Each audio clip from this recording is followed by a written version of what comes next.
திராவிட முன்னேற்றக் கழக இளைஞர் அணியின் சார்பில் திருவண்ணாமலையில் நடத்தப்பட்ட வடக்கு மண்டல நிர்வாகிகள் சந்திப்பு வரலாற்று முக்கியத்துவம் வாய்ந்த நிகழ்வாக நடைபெற்றுள்ளது என கூறியுள்ள முரசொலி, ஒரு இயக்கம் தங்களோடு இணைத்துக் கொள்ளும் படை வீரர்களுக்கு எத்தகைய பயிற்சியை அளிக்க வேண்டும் என்பதற்கு எடுத்துக்காட்டாக சுட்டிக்காட்டும் சந்திப்பாக திருவண்ணாமலை சந்திப்பு நிகழ்ந்துள்ளது என கூறியுள்ளது.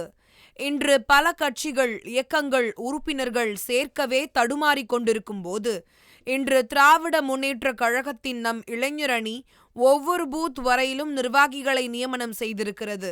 அந்த வகையில் இன்று 91 சட்டமன்ற தொகுதிகளில் மாவட்டம், மாநகரம், ஒன்றியம், நகரம் முதல் பாகம் வரை பூத் வரையிலும் அமைப்பாளர், துணை அமைப்பாளர் என 1,30,000 நிர்வாகிகள் இந்த சந்திப்புக்கு வருகை தந்திருக்கிறீர்கள் என்று இளைஞரணி செயலாளர் துணை முதலமைச்சர் உதயநிதி ஸ்டாலின் குறிப்பிட்டுள்ளார் என கூறியுள்ள முரசொலி, இந்த லட்சக்கணக்கானவர்களும் லட்சிய வேங்கைகளாக இருப்பதுதான் சிறப்பாகும் என முரசொலி சுட்டிக்காட்டியுள்ளது. திராவிட முன்னேற்றக் கழகம் தேர்தலுக்காக தொடங்கப்பட்ட இயக்கம் அல்ல, கொள்கைக்காக தொடங்கப்பட்ட இயக்கம். அக்கொள்கையை வென்றெடுக்க போராடிய இயக்கம், வாதாடிய இயக்கம். போராட்டங்களின் வெற்றியானது ஆட்சி அதிகாரத்தின் கையில்தான் இருக்கிறது என்பதை உணர்ந்த பிறகுதான் தேர்தல் களத்தில் இறங்கியது கழகம். யாரையோ செய்ய சொல்வதை விட நாமே செய்து காட்டுவது என்ற முடிவுக்கு பேரறிஞர் அண்ணாவும் அவரது தம்பிமார்களும் வந்தார்கள். அதன் பிறகுதான் தேர்தலில் போட்டியிடலாம் என்ற முடிவையே கழகம் எடுத்தது என தெளிவுபடுத்தியுள்ள முரசொலி, 1967ஆம் ஆண்டு முதல் அமைக்கப்பட்ட திராவிட முன்னேற்றக் கழக அரசானது தனது திராவிட தமிழியல் கொள்கையை செயல்படுத்தி காட்டும் அரசாகவே செயல்பட்டு வருகிறது என கூறியுள்ளது. 6வது முறையாக கழகத்தை ஆட்சியில் அமர வைத்த மு.க.ஸ்டாலின் தனது அரசுக்கு திராவிட மாடல் அரசு என்று பெயர் சூட்டி கொள்கை பூர்வமான ஆட்சியை நடத்தி வருகிறார்.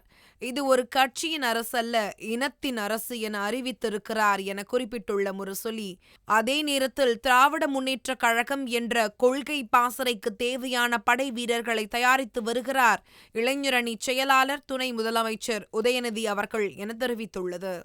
இளைஞரணி செயலாளராக உதயநிதி வந்தது முதல் லட்சக்கணக்கான இளைஞர்களை கழகத்துக்குள் கொண்டு வந்து சேர்த்தார்.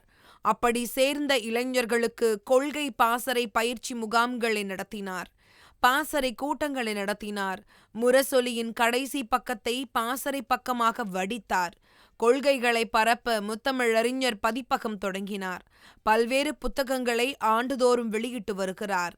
தொகுதிதோறும் கலைஞர் நூலகங்களை திறந்து வைக்கிறார். இளம் பேச்சாளர்களை உருவாக்கினார்.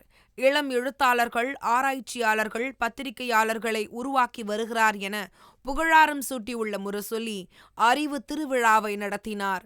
கலைஞரின் கொள்கை பேரன் என்பதை செயலால் நிரூபித்து வருகிறார். இந்த வரிசையில் வடக்கு மண்டலத்துக்கு உட்பட்ட நிர்வாகிகள் சந்திப்பை நடத்தியிருக்கிறார் என கூறியுள்ளது. இந்த வரிசையில் வடக்கு மண்டலத்துக்கு உட்பட்ட நிர்வாகிகள் சந்திப்பை நடத்தியிருக்கிறார் என கூறியுள்ளது.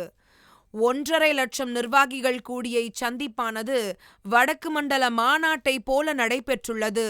அமைச்சர் ஏவ வேலுவின் முன்னெடுப்பில் நடைபெற்றுள்ள இந்த பிரம்மாண்டமான மாநாடு ஒரு மாநாடு எப்படி நடக்க வேண்டும் என்பதற்கான நேரடி பயிற்சி மாநாட்டை போல நடைபெற்றுள்ளது. பேச்சு மட்டுமல்ல, செயலும் எவ்வளவு சரியாக இருக்க வேண்டும் என்பதை ஊருக்கு உணர்த்திவிட்டது இந்த மாநாடு.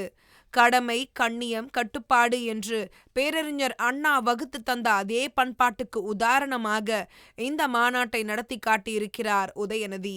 அவரே சொன்னது போல, இளைஞர்களை கட்டுப்படுத்த முடியாது என்று சொல்வார்கள். அது தவறானது. இங்கே பாருங்கள், எங்கள் இளைஞர்கள் எத்தகைய கட்டுக்கோப்புடன் இருக்கிறார்கள் என்பதை பெருமையுடனும் பெருமிதத்துடனும் உணர்த்துவதாக இச்சந்திப்பு இருந்தது. இயக்கத்துக்குள் எத்தனை பேர் சேர்ந்தார்கள் என்ற எண்ணிக்கையை விட அவர்களை கொள்கை வீரர்களாக மாற்ற வேண்டும் என்ற எண்ணமே முக்கியமானது என்று கழக தலைவர் முதலமைச்சர் ஒருமுறை சொன்னார்கள். நமக்கு தேவை உறுப்பினர்கள் அல்ல, கொள்கைவாதிகள் என்று குறிப்பிட்டார். அத்தகைய கொள்கைவாதிகளை உருவாக்கி வருகிறார் உதயநிதி என முரசொலி சுட்டிக்காட்டியுள்ளது. கொள்கை வீரர்களுக்கு முதலமைச்சர் இட்ட கட்டளை என்பது மிக மிக முக்கியமானது. 2026 தேர்தலில் மக்கள் முன்னால் இருக்கும் கேள்வி என்ன என்றால், இன்னும் 50 ஆண்டுகள் முன்னோக்கி நடைபோடப் போகிறோமா, இல்லை 1000 ஆண்டுகள் பின்னோக்கி இழுக்க முயற்சி செய்பவர்களுக்கு அடிபணிய போகிறோமா என கேட்டுள்ள முரசொலி, அந்த கேள்விக்கு மக்கள் அளிக்கப் போகும் விடை திராவிட மாடல் ஆட்சி 2.0 என்றும், அதற்கு நீங்கள் எல்லோரும் கடுமையாக உழைக்க வேண்டும். ஏனென்றால் திராவிட முன்னேற்றக் கழகத்தின் எதிர்காலத்தில்தான் தமிழ்நாட்டின் எதிர்காலம், தமிழினத்தின் எதிர்காலம் அடங்கியிருக்கிறது. அந்த எதிர்காலம் வளம் நிறைந்ததாக, ஒளி நிறைந்ததாக, தமிழ்நாடு நம்பர் 1 என்று சிங்க நடை போடுவதாக அமைய வேண்டும் என்று தெளிவாக வழிகாட்டியிருக்கிறார் முதலமைச்சர் என கூறியுள்ளது. திராவிட முன்னேற்றக் கழகத்தின் அனைத்து முன்னெடுப்புகளுக்கும் கட்டியம் கூறும் மாநாடாக திருவண்ணாமலை சந்திப்பு அமைந்துவிட்டது என தலையங்கத்தை நிறைவு செய்துள்ளது முரசொலி.